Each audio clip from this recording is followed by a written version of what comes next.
All right, Joel Ward is going to call in here in just a moment. He officially announced his retirement earlier today, playing over 700 games in the NHL. But as we discussed off the top of the hour, 4 years in the CIS, 4 years at the University of PEI. How did he not go to, like, the coast or something after 1 year or 2 years? Or I just want to ask him, like, did he actually ever believe he'd play in the NHL? yeah. Like, that's a good question. It's just so rare. Like, I know a bunch of people that played university hockey, and they were well aware that was it. Like, you know, they had played in the CHL or whatever, and they were good players. But it was like, we're going to school. I'm going to continue to play because I want to or whatever. I've been asked to or recruited. But that's it. Like, after my 4 years, I'm going to become a lawyer or an engineer, or I'm doing something, getting into government. I'm not chasing a dream. You know, the dream dies for most people when they show up at university. Right. Like yours. And, yeah, I didn't even play. I just said I'm done. I was like, I'm going to start a casino up. You know, well, that's my plan. It's because it's not a traditional stepping stone or path to the National Hockey League. People that get there, they're like, yeah, I'm going to go to college. I'm going to, get an education. I'm going to get a degree. I'm going to enjoy myself like Bryan Hayes did. Yeah. And that's let's it. ask him. He'll tell us. Let's get him in here. Longtime NHLer, playing over 700 games in his career, and officially announced his retirement today. Here's Joel Ward. How you doing, Joel? Hey, guys. Thanks for having me. Thank you. Yeah, thank you for doing this, man. We're fascinated with your hockey DB, where it says 4 years of University of Prince Edward Island, which makes you one of the most unique hockey stories of all time. How'd you do it? How'd you do it? Were you dreaming of playing in the NHL when you were in PEI or what? To be honest, I wanted to get to the American League. That was my NHL, to be honest with you. If I can kind of play a game in the American League, that to me would have been my NHL. And then after I kind of went to Minnesota's camp, and I went to I signed on after I went to a couple years of school. After I finished school, then I was kind of free. I was open. And I remember I went to a couple camps with the Florida's camp with Jerry Fleming. I signed on the coast there, and I was there for a couple of days. And then I got a tryout to Houston, the American League, after I signed on with the coast. So I went to that, and I was on a PTO, and Matt Shaw and Cam Stewart were there, brought me in, and kind of gave me hope. Gave me Rob Dahm was the coach at the time, and gave me hope, saying, when I got there, I was like, you know what, I'm actually pretty close. Like, Patrick O'Sullivan was there, and I remember just kind of watching some guys, and I was realized, like, you know what, if I can stick this out, I might have a chance to get to another camp, and who knows from there. And I just kind of bowed out from there. So, but the American League was my hope, to be honest. So when you're out in PEI, like, do you even have like an agent, or like, how does that even work? No, actually, no, I didn't. I went out there. I had a current agent, and obviously I went to school, so that kind of just it was gone. Yeah. And then I went out there, and then finally when I came out, I had a guy I played junior with, Nick Vukovic, was like, hey, man, like, I got a guy that might be able to help you out, and he works pretty hard. And I was like, I could take anybody right now. Like, I need something. I had nothing in my corner. And then sure enough, that's how I kind of got introduced to my agent there, Peter Cooney, and it kind of just snowballed from there. And he got me a tryout, and I got a deal. I'm like, this is pretty good. Well, and then I just was like, things just started going from there.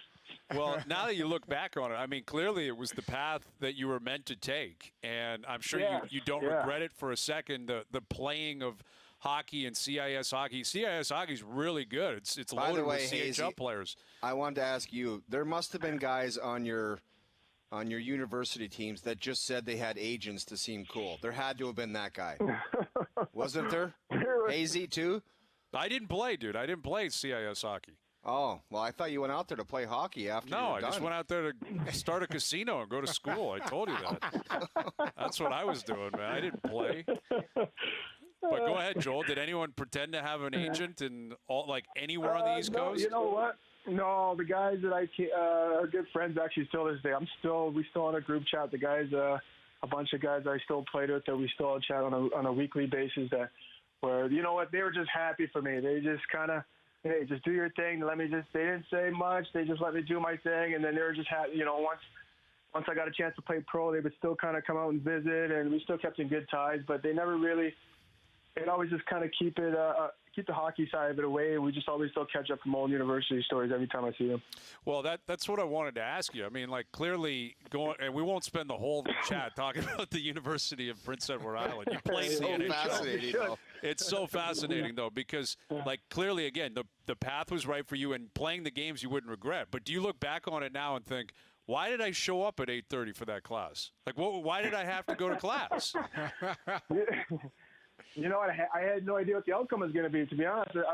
After I finished school, I just said, I'm going to try this pro and see how it goes, see how far I can go. And then, if not, I'd have to, go back to school at some point maybe and get my master's or go to teacher's college or do something. I had so many things going through my head. What I was going to join RCMP. What was I going to do next? I had a couple options I was thinking about doing. And then after I left school, and then I went to sign in Florida, and I said, this is great. I'm playing the coast. I signed for a couple $100 a week. I live with my buddy, and then I got called up to Houston. And I was like, oh, man, I got to pack up. And I packed all my stuff up.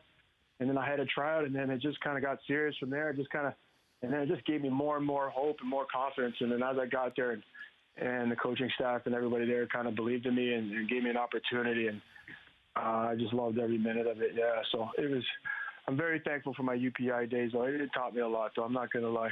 It taught me a lot. Joel, you're looking back on your career. You mentioned you play in university and you play a little bit in the minors, and then you get to the National Hockey League after playing north of 700 games. Are there a couple things that stand out as far as memories? I mean, Owen and I look back on our NHL careers, and there's a couple things that you can circle, whether it's your first game or a big goal or a playoffs. Is there a couple things that you're either really proud of or very fond of for memories? Yeah, one that sticks out, to be honest, I was very proud of myself. When I first started in Minnesota, and Jacques Lemaire was coaching there, and I remember the practices and the grind, and I remember coming back questioning, like, man, can I actually do this?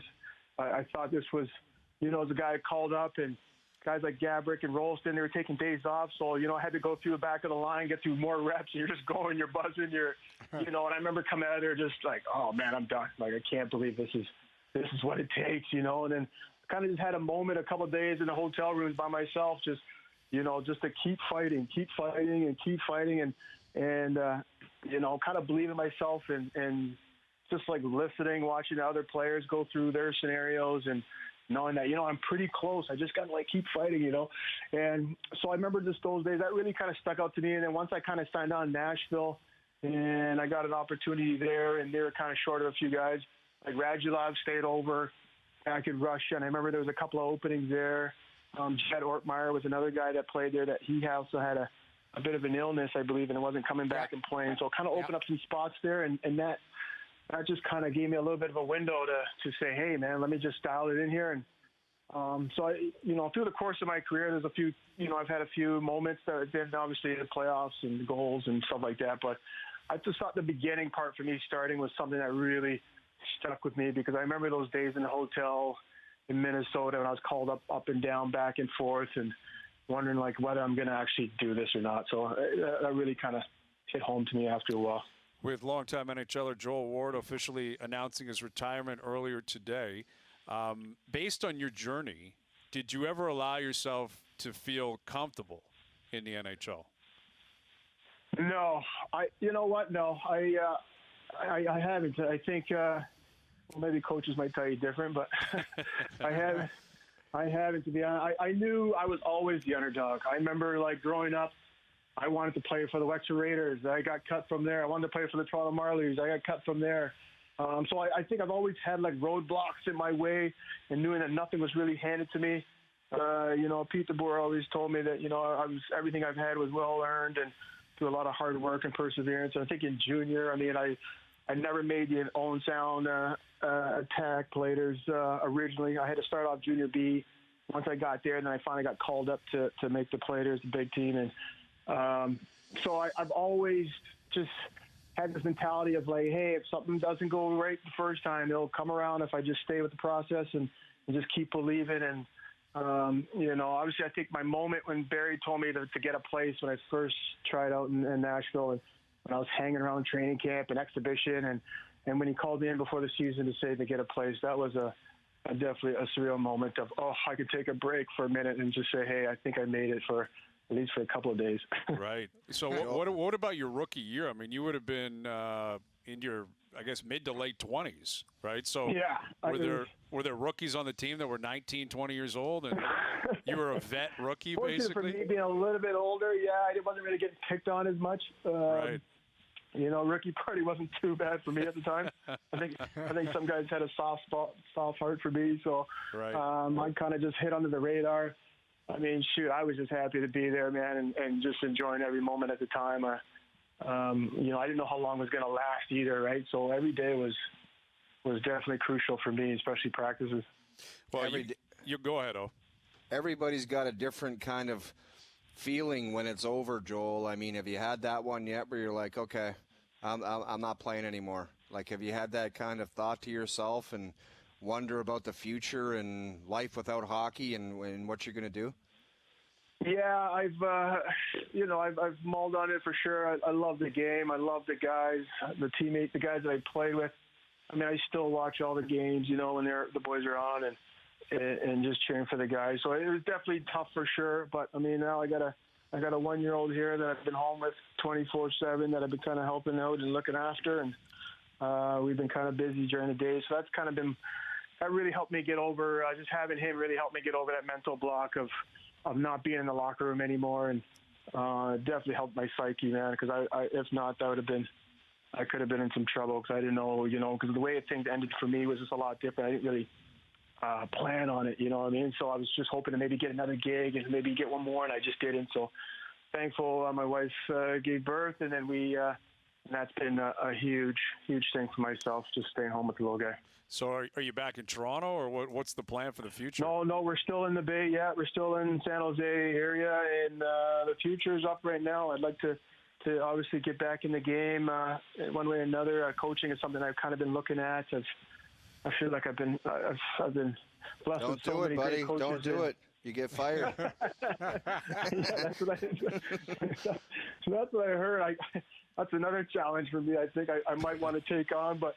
Yeah. I mean, I've had so much information from so many great coaches, and just to see certain guys, I feel like that underdog. There's a couple guys that are so close, and maybe if I could give them a hand. So in that development, coaching role is something I kind of maybe see myself down the road, but who knows? So I'm just kind of keep my doors open right now and see what's next once the hockey kind of gets back up and running. There you go. Coach / professor, Stanford. Stay in the Bay Area.